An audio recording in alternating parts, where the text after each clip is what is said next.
और हमारे आज के इस नए एपिसोड मेरा मतलब है इस विस्तार से भरी गहरी चर्चा में आपका स्वागत है। आज हम एक बहुत ही दिलचस्प और थोड़े अलग विषय पर बात कर रहे हैं। जी शुक्रिया। आज का जो हमारा स्रोत है वो असल में इस्लाम की कुछ बहुत ही बुनियादी शिक्षाओं और रोज़मर्रा की आदतों की एक सूची पर आधारित है। हाँ, और हमारा मिशन ये समझना है कि कैसे ये नियम सिर्फ कोई धार्मिक कर्मकांड नहीं है, बल्कि एक बेहतर इंसान और एक शांतिपूर्ण समाज बनाने के बहुत ही व्यवहारिक तरीके हैं। बिल्कुल सही कहा आपने। और देखिए, इसकी शुरुआत बहुत ही बुनियादी और निजी चीज़ों से होती है, जैसे हर काम से पहले बिस्मिल्लाह कहना और मुश्किलों में अल्लाह पर यकीन रखना। और दिन में 5 वक्त की नमाज भी है ना इसमें। मतलब अगर मैं ईमानदारी से कहूँ तो आज की इस भाग दौड़ और डेडलाइंस वाली जिंदगी में दिन में 5 बार सब कुछ रोक देना, ये थोड़ा प्रैक्टिकल नहीं लगता। ये सवाल अक्सर उठता है। बाहर से देखने पर ये एक रुकावट जैसा लग सकता है, लेकिन अगर आप गहराई से सोचें तो ये असल में ध्यान केंद्रित करने का एक बहुत ही असरदार तरीका है। अच्छा, तो क्या ये हमारे काम या जिम्मेदारियों से ध्यान नहीं भटकाता? जी नहीं, बल्कि ये तो आत्मानुशासन है। जब कोई दिन में कई बार खुद को दुनिया के शोर से अलग करता है ना, तो ये ठहराव उसे अपनी गलतियों पर विचार करने का मौका देता है। तो इससे एक तरह की शांति मिलती है। जी, इससे दिल को जो गहरा सुकून मिलता है वो इंसान को बुराइयों से बचाता है। ये एक रूहानी अनुभव है। ओ, मैं समझ रही हूँ।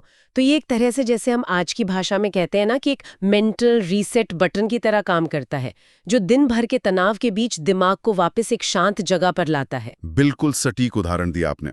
और जब इंसान अंदर से इस तरह शांत होता है, तभी वो बाहर समाज में भी सही बर्ताव कर पाता है। व्यक्तिगत इबादत यहीं से समाज की भलाई से जुड़ जाती है। हाँ, और सामाजिक जिम्मेदारियों की बात करें तो मुझे स्रोत में एक बात ने बहुत चौंकाया। साफ सफाई को सीधे आधा ईमान कहा गया है।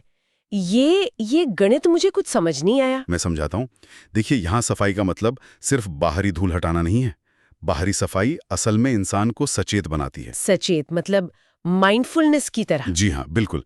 जब कोई बार बार शारीरिक रूप से खुद को साफ करता है, तो एक मनोवैज्ञानिक ट्रिगर काम करता है कि मुझे अपने विचारों और अपनी नीयत को भी साफ रखना है। अरे वाह, ये तो बहुत ही गहरी बात है। जी, इसीलिए गुस्से पर काबू रखना, सब्र करना, माफी मांगना, इन सबको दिल की गंदगी साफ करना माना गया है। ये सोचने का नजरिया ही बदल देता है। और इसी से जुड़ी एक और चीज है हलाल कमाई।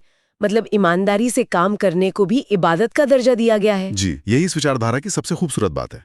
ये इंसान को दुनिया से भागने को नहीं कहती, बल्कि उसकी रोजमर्रा की मेहनत को एक ऊंचा दर्जा देती है। बीच कोई दूरी नहीं है, ये दोनों एक ही हैं। बिल्कुल। अगर कोई परिवार का पेट पालने के लिए ईमानदारी से पसीना बहा रहा है और किसी का हक नहीं मार रहा है, तो उसकी वो मेहनत भी एक तरह की प्रार्थना ही है। तो इसका मतलब है कि बड़े नियमों के साथ साथ हमारी छोटी छोटी आदतों की भी बहुत अहमियत है, जैसे दाहिने हाथ से खाना या सिर्फ मुस्कुराकर बात करना। जी हाँ, और किसी का दिल ना दुखाना सबसे अहम है। अगर कोई बहुत इबादत करता है लेकिन कड़वे शब्दों से दूसरों को तकलीफ देता है, तो उस इबादत का असली मकसद ही खत्म हो जाता है। सच में, हम धर्म को अक्सर बहुत भारी और गंभीर चश्मे से देखते हैं, लेकिन बस एक छोटी सी मुस्कान भी धर्म का इतना बड़ा हिस्सा है। जी, असल में ये छोटी आदतें ही मिलकर एक बड़ा चरित्र बनाती हैं। इस्लाम का असली पैगाम बहुत साफ है: अमन, रहम, इंसाफ और इंसानियत। यानी व्यक्तिगत शांति और सामाजिक भलाई दोनों एक ही सिक्के के दो पहलू हैं। एक के बिना दूसरा अधूरा है। बिल्कुल। इंसान की आध्यात्मिकता तभी पूरी होती है जब वो दूसरों के लिए आसानी और भलाई का कारण बने। और इस पूरे संतुलन को समझने के लिए इल्म यानी ज्ञान हासिल करना सबसे जरूरी है। ज्ञान हासिल करना, हाँ, स्रोत में भी इसे एक बहुत बड़ा और बुनियादी कर्तव्य बताया गया है। जी, बिना ज्ञान के न तो इंसानियत समझी जा सकती है और न ही आध्यात्मिकता। और यही बात हमें एक बहुत ही गहरे सवाल की तरफ ले जाती है।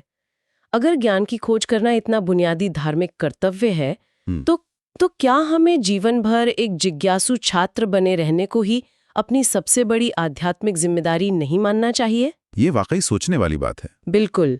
अगर हम सिर्फ बाहरी रस्मों से आगे बढ़कर लगातार कुछ नया सीखने, समझने और खुद को बेहतर बनाने को अपना उसूल बना लें, तो सोचिए हमारे जीवन की तस्वीर कितनी बदल सकती है।